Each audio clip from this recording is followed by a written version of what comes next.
Hello guys, today we will be starting with chapter first of Pride and Prejudice by Jane Austen. Let's begin. It is a truth universally acknowledged that a single man in possession of a good fortune must be in want of a wife. Now this is the starting line of the novel Pride and Prejudice and this is the very important line. इसका मतलब ये है कि ये universally acknowledged fact है, universally acknowledged truth है। ये सभी को मालूम है कि अगर कोई पर्सन बहुत ही ज़्यादा वेल्दी है तो अब वो चाहेगा कि वो शादी कर ले, उसे एक वाइफ की नीड ज़रूर होगी। However little known the feelings or views of such a man may be on his first entering a neighborhood. अब कोई पर्सन ऐसे किसी नेबरहुड में आ जाता है, पड़ोस में, तो उसकी फीलिंग्स या व्यूज़ के बारे में हमें नहीं पता। This truth is so well fixed in the minds of the surrounding families that he is considered the rightful property of someone or other of their daughters. अब कोई भी पर्सन अगर ऐसा है, बैचलर है और जिसके पास बहुत सारी वेल्थ है और कोई ऐसा पर्सन नेबरहुड में आ जाता है तो सारी मदर्स बहुत ही ज़्यादा एक्साइटेड हो जाती है, चाहती है कि अपनी डॉटर की शादी वे इस पर्सन से करवा दें, बस उन्हें क्लेम करना चाहती है as a son in law. My dear mister Bennet, said his lady to him one day, have you heard that Netherfield park is let at last. अब मिस्टर बेनेट की जो लेडी है, मिसेस बेनेट, वो उनसे कह रही हैं कि क्या आपको पता है कि नीदरफील्ड पार्क में कौन रहने आया है, मतलब कौन रेंट पे रहने आया है। लेट का मतलब होता है रेंट पे। जब हम कोई भी घर देखते हैं जो रेंट पे है तो उसके बाद टू लेट लिखा हुआ होता है, तो यहाँ पे नीदरफील्ड पार्क भी किराए पे कोई रहने आया है। और वो मिसेस बेनेट मिस्टर बेनेट से पूछ रही है कि क्या तुम्हें पता है कि नीदरफील्ड पार्क में कौन किराए पे रहने आया है। Mister Bennett replied that he had not. अब मिस्टर बेनेट को यहाँ पे कोई भी गॉसिप्स में कोई इंटरेस्ट नहीं है। मिसेस बेनेट यहाँ पे पर बिल्कुल अपोजिट है और वे यहाँ पे नई नई न्यूज़ लेकर के आती है। तो मिस्टर बेनेट रिप्लाई कर ही देते हैं कि उन्हें नहीं पता। But it is return she, for Mrs Long has just been here and she told me all about it. अब वो कहती हैं कि मिसेस लॉन्ग आई थी, यानी कि मिसेस लॉन्ग एक फ़ैमिली फ्रेंड है और उन्होंने ऑब्वियसली उन्होंने ही बताया होगा मिसेस बेनेट को इनके बारे में। और मिसेस बेनेट अब मिस्टर बेनेट से पूछ रही है कि क्या तुम्हें पता है। अब मिस्टर बेनेट इस बारे में कोई भी जवाब नहीं देते। Mister Bennet made no answer. Do you not want to know who has taken it, cried his wife impatiently. अब वो बहुत ही ज़्यादा इमेच्योर हैं, हमेशा एक्साइटेड रहती है अपनी डॉटर की मैरिज करवाने में। सो वो पूछ ही लेती है उनके हस्बैंड से कि क्या तुम जानना नहीं चाहते कि कौन रहने आया है। You want to tell me and I have no objection to hearing it. अब वो कह रहे हैं कि अब तुम मुझे बताना चाहती हो और मैं सुनना चाहता हूँ, तो तुम मुझे बता ही दो अब। This was invitation enough. अब एक तरह से I have no objection to hearing it का मतलब यह है कि उन्हें कोई एक्साइटमेंट नहीं है सुनने में। Why my dear, you must know, Mrs. Long says that Netherfield is taken by a young man of large fortune from the north of England. अब वो कहती है कि तुम मुझे मना क्यों कर रहे हो, तुम्हें पता होना चाहिए कि मिसेस लॉन्ग ने बताया है कि नेदरफील्ड में एक यंग मैन आया है और जिनके पास बहुत ही सारी वेल्थ है और इंग्लैंड के नॉर्थ साइड से वो रहने आए हैं। That he came down on Monday in a chaise and four to see the place. वो यहाँ पे इस जगह को देखने के लिए आए थे मंडे को, एक घोड़ा गाड़ी में जिसको ड्रॉ किया गया था by 4 horses, and was so much delighted with it. और वो इस जगह को देख करके बहुत खुश हुए। That he agreed with mister Morris immediately. अब मिस्टर मॉरिस वो पर्सन होंगे जो इन्हें घर बता रहे होंगे, तो वो बहुत ही ज़्यादा खुश हो गए मिस्टर मॉरिस से। उन्होंने बोल दिया कि हमें तो यही घर चाहिए। That he is to take possession before Michaelmas and some of his servants are to be in the house by the end of next week.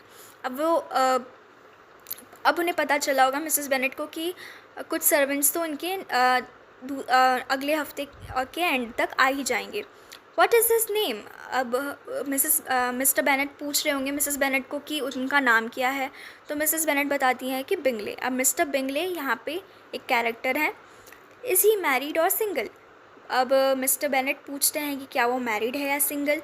Oh single my dear, to be sure, a single man of large fortune, 4 or 5,000 a year, what a fine thing for our girls. अब वो कहती है कि नहीं नहीं नहीं, single है, married नहीं है, एक सिंगल मैन है जिनके पास बहुत सारा वेल्थ है, 4 या 5,000 कमाते हैं एक साल का। what a fine thing for our girls, और हमारी गर्ल्स के लिए तो ये बिल्कुल सूटेबल है। how so, how can it affect them। अब वो पूछते हैं मिस्टर बेनेट की क्यों, कैसे। ये हमारी गर्ल्स को कैसे अफेक्ट करेगा? My dear Mr. Bennet, replied his wife, how can you be so tiresome? You must know that I am thinking of his marrying one of them.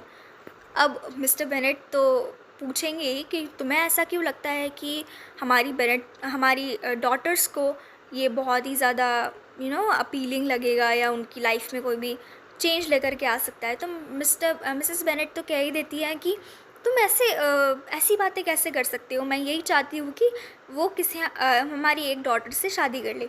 Is that is design in settling here? तो वो पूछते हैं mister Bennett कि क्या सचमुच में वो इसी वजह से यहाँ पे आए, इसी मोटिव से आए कि वो हमारी 5 डॉटर्स में से किसी एक डॉटर से शादी कर ले? Design? Nonsense, how can you talk so? But it is very likely that he may fall in love with one of them and therefore you must visit him as soon as he comes. अब वो कहती है कि motive? कैसी बातें कर रहे हो, ऐसा किसी का मोटिव हो सकता है क्या? लेकिन हाँ, ऐसा हो सकता है कि वो हमारी किसी एक बेटी से प्यार में पड़ जाए और फिर बाद में वो उनसे शादी कर ले, तो तुम्हें उनके घर में एक बार उनसे मिलने के लिए जाना चाहिए। I see no occasion for that. You and the girls may go or you may send them by themselves, which perhaps will be still better, for as you are as handsome as any of them, Mr. Bingley may like you the best of the party. अब mister Bennett कुछ ज़्यादा ही मजाकिया किस्म के आदमी है और वो हमेशा अपनी वाइफ का मजाक उड़ाते रहते हैं। तो वो बोलते हैं कि मैं तो नहीं जाऊँगा, तुम डॉटर्स के साथ चली जाओ, और या तो फिर तुम उन्हें खुद ही भेज दो या फिर तुम अकेली चली जाओ, क्योंकि तुम खुद भी तो बहुत ही ज़्यादा खूबसूरत हो। यहाँ पे हैंडसम का मतलब है खूबसूरत। अगर तुम अकेली भी चली जाओगी ना तो भी तुम मिस्टर बिंगले काफ़ी खुश हो जाएंगे। My dear, you flatter me. I certainly have had my share of beauty, but I do not pretend to be anything extraordinary now. अब वो कहती हैं कि मैं जब यंग थी तो बहुत ही ब्यूटीफुल हुआ करती थी, लेकिन अभी मेरी मैं ये नहीं चाहती हूँ कि मैं अभी किसी भी टाइप की एक्स्ट्रा ऑर्डिनरी पर्सन हूँ। मैं ये बताना नहीं चाहती कि मैं अभी कितनी ब्यूटीफुल हूँ या नहीं हूँ। अभी मेरी बेटियों की बात हो रही है। Basically when a woman has 5 grown up daughters she ought to give over thinking of her own beauty. और किसी विमेन की अगर 5 बेटियाँ होती है तो उन्हें अपनी ब्यूटी के बारे में सोचना छोड़ देना चाहिए। In such cases a woman has not often much beauty to think of. So ऐसे केसेस में वुमेन के पास ऐसी इतनी ब्यूटी होती नहीं है सोचने के लिए। But my dear, you must indeed go and see mister Bingley when he comes into the neighbourhood. अब वो कहती है कि इंसिस्ट करती है मिस्टर बेनेट को कि तुम तो जाओ और एक बार मिल के तो आओ उनसे। It is more than I engage for, I assure you. और इससे ज़्यादा मैं आपको ऑक्यूपाई नहीं करूँगी या इन्वॉल्व नहीं करूँगी। But consider your daughters. Only think what an establishment it would be for one of them. अपनी डॉटर्स की खातिर ही चले जाओ। ऐसा सोचो कि उनकी लाइफ बन जाएगी अगर तुम वहाँ चले गए तो। Sir William and Lady Lucas are determined to go merely on that account, for in general, they visit no newcomers. अब सर विलियम और लेडी ड्यूकस इनके नेबर्स होंगे और इनके फैमिली फ्रेंड्स होंगे। तो वो बता रही है मिसेस बेनेट कि सर विलियम और लेडी लूकस तो जाने ही वाले हैं उनसे मिलने के लिए, और वो कभी किसी न्यूकमर से मिलते नहीं हैं, लेकिन वो यहाँ पे मिस्टर बिंगले से मिलने के लिए जाएंगे, तो तुम्हें तो जाना चाहिए। Indeed you must go, for it will be impossible for us to visit him if you do not. तो अगर तुमने पहल नहीं की, तुम नहीं गए, तो फिर बाद में हम कैसे जा पाएंगे? You are over scrupulous, surely. I dare say mister Bingley will be very glad to see you, and I will send a few lines by you to assure him of my hearty consent to his marrying whichever he chooses of the girls, though I must throw in a good word for my little Lizzie.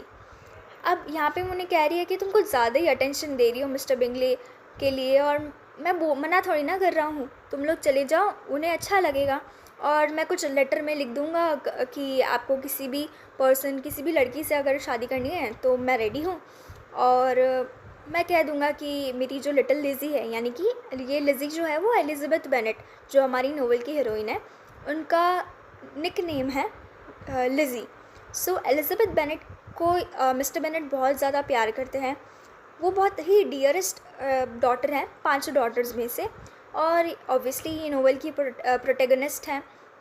तो वो कहते हैं कि ठीक है तुम लोग जाओ, और मैं एक लेटर में अपनी लिज़ी के लिए बहुत ही अच्छे अच्छे शब्द लिख दूँगा ताकि उन्हें ताकि वो इम्प्रेस हो जाए, अच्छा इंप्रेशन पड़े। I desire you will do no such thing. और मिसेस बेनेट कहती है कि तुम्हें ऐसा कुछ करने की ज़रूरत नहीं है। Lizzie is not a bit better than the others. और वो कहती हैं कि हमारी चार और भी बेटियां हैं, उनके सामने तो लिज़ी थोड़ी सी फीकी है, इतनी अच्छी नहीं है, वो 4 डॉटर्स ज़्यादा बेटर हैं। And I am sure she is not half so handsome as Jane. अब यहाँ पे दूसरी एक जो फर्स्ट नंबर की डॉटर है वो है जेन, उसके बाद आती है एलिज़ाबेथ, फिर आती है मैरी, फिर आती है किटी और फिर आती है लीडिया। तो लिज़ी यानी कि एलिज़ाबेथ बेनेट जो है वो सेकंड नंबर की डॉटर है और जेन जो है वो फर्स्ट नंबर की डॉटर है। जेन बहुत ही ज़्यादा बहुत ही स्वीट हैं, बहुत ही गुड लुकिंग है, ब्यूटीफुल है। और यहाँ पे एलिज़ाबेथ बेनेट जो है बहुत ही स्मार्ट है, ब्यूटीफुल भी हैं। लेकिन यहाँ पे मिसेस बेनेट कह रही है कि जेन जो है वो एलिज़ाबेथ बेनेट से ज़्यादा खूबसूरत है। एलिज़ाबेथ बेनेट तो उनकी आधी भी नहीं है। Not half so good humour as Lydia. अब लीडिया के पास बहुत ही अच्छा ह्यूमर है, तो लीडिया की ह्यूमर की आधा ह्यूमर भी एलिज़ाबेथ बेनेट में नहीं है। But you are always giving her the preference. लेकिन तुम तो हमेशा लिज़ी की ही बातें करते रहते हो, एलिज़ाबेथ की ही बातें करते रहते हो। They have none of them much to recommend them, replied he. अब उनके पास इतना अब वो कह रहे हैं कि मैं लिज़ी की बात इसलिए करता हूँ क्योंकि उन चारों के पास तो ऐसा कुछ है नहीं कि हम उन्हें रिकमेंड करें कि आप हमारी दूसरी डॉटर्स के साथ शादी कर लीजिए। एलिज़ाबेथ को छोड़ करके मैं ऐसा नहीं कह सकता। They are all silly and ignorant like other girls. ये बहुत ही ज़्यादा सिली गर्ल्स हैं और आपको भी पता चलेगा कि आने वाले टाइम में मिस्टर बेनेट कितने करेक्ट हैं इस चीज़ को लेकर के। They are all silly and ignorant like other girls. बहुत ही ज़्यादा सिली हैं ये। लीडिया तो बहुत ही ज़्यादा सिली है, छोटी है सबसे, तो बहुत ही ज़्यादा सिली और इग्नोरेंट है, इमेच्योर है। But Lizzy has something more of quickness than her sisters. वे कहते हैं कि लिज़ी बहुत ही ज़्यादा क्विक है, उनकी सिस्टर्स से बहुत ही ज़्यादा विटी है, बहुत ही ज़्यादा इंटेलिजेंट है, स्मार्ट है। Mister Bennet, how can you abuse your own children in such a way. अब मिसेस बेनेट कहती है कि तुम अपनी खुद की बेटियों को ऐसे इस तरह से अब्यूज़ कैसे कर सकती हो। You take delight in vexing me. तुम्हें मुझे अनॉय करने में, मुझे परेशान करने में बहुत मज़ा आता है। You have no compassion for my poor nerves. अब वो हमेशा ये पूरी नोवेल में यही कहती रहती है कि किसी को मेरी पुअर नर्व्स के बारे में कुछ पढ़ी नहीं है, पुअर नर्व्स के बारे में कुछ पढ़ी नहीं है। सो तुम्हें कोई कंपैशन नहीं है यहाँ पे मेरी हेल्थ को लेकर के, तुम्हें कोई चिंता नहीं है basically. You mistake me, my dear. I have a high respect for your nerves. They are my old friends. I have heard you mention them with consideration these last 20 years at least. और mister Bennett तो as usual बहुत ही ज़्यादा funny way में कहते हैं कि नहीं नहीं, मैं तो तुम्हारे नर्व्स की बहुत ही ज़्यादा रिस्पेक्ट करता हूँ और मैं तो तुम्हें इन पिछले 20 सालों में कहते हुए इन नर्व्स के बारे में सुना है। तुम इनका जिक्र छोड़ती ही नहीं। You do not know what I suffer. और फिर मिसेस बेनेट कहती है कि तुम्हें तो पता ही नहीं है कि मैं कितना सारा सफ़र करती हूँ। But I hope you will get over it and live to see many young man of 4000 a year come in to the neighbourhood. अब मिस्टर बेनेट कहते हैं कि अब एक ही चीज़ है जो तुम्हें इनसे छुटकारा पा सकती है कि तुम परेशान ना हो, कि ऐसा ही कोई पर्सन आ जाए नेबरहुड में जिसके पास 4000 अ ईयर कमाने का ज़रिया हो, जिससे फिर तुम्हारी बेटी होगी, उससे शादी हो जाए और फिर तुम्हारी जीवन की सारी परेशानियाँ दूर हो जाएं। It will be no use to us if 20 such should come since you will not visit them. अब मिसेस बेनेट कहती है कि चाहे 20 आ जाए, चाहे कितने भी आ जाए, तुम तो जाने वाले हो नहीं वहाँ पे मिलने के लिए, तो तुम तो ये कहना छोड़ दो। Depend upon it my dear that when there are 20 I will visit them all. अब मिस्टर बेनेट का यहाँ पे एक सडन मूड चेंज आता है और वो बोलते हैं कि ठीक है, अगर यहाँ पे 20 आ गए तो मैं मिलने चला जाऊँगा। Mister Bennett was so odd, a mixture of quick parts, sarcastic humor, reserve, a caprice, that the experience of 3 and 20 years had been insufficient to make his wife understand his character. अब वो mister Bennett जो है वो अपनी wife को भली भांति जानते हैं और 23 ईयर्स अपनी वाइफ के साथ रह रहे हैं। बहुत ही ज़्यादा सरकाज़म है, बहुत ही ज़्यादा रिजर्व नेचर के हैं। Her mind was less difficult to develop. अब यहाँ पे मिसेस बेनेट जो हैं वो काफ़ी इमेच्योर टाइप की लेडी हैं। She was a woman of mean understanding, little information and uncertain temper. हमेशा गुस्सा हो जाती हैं, बहुत ही कम इन्फॉर्मेशन रहती है, यानी इतना ज़्यादा नॉलेज नहीं है, इतनी ज़्यादा स्मार्ट नहीं है, बहुत ही स्टूपिड सी लेडी हैं। और इनकी कुछ ज़्यादा हाई क्वालिटी की भी लेडी नहीं है। When she was discontented she fancied herself nervous. अब किसी भी चीज़ से अगर उन्हें सहमति नहीं है तो वो अपने आप को नर्वस ही फील करा देती हैं कि मैं तो नर्वस हूँ और मुझे परेशान मत करो, बस मेरी तो तबीयत हमेशा ख़राब ही रहती है, तुम सब मुझे परेशान करते रहते हो, इस टाइप के रिमार्क्स वो देती रहती हैं। The business of her life was to get her daughters married, its solace was visiting and news.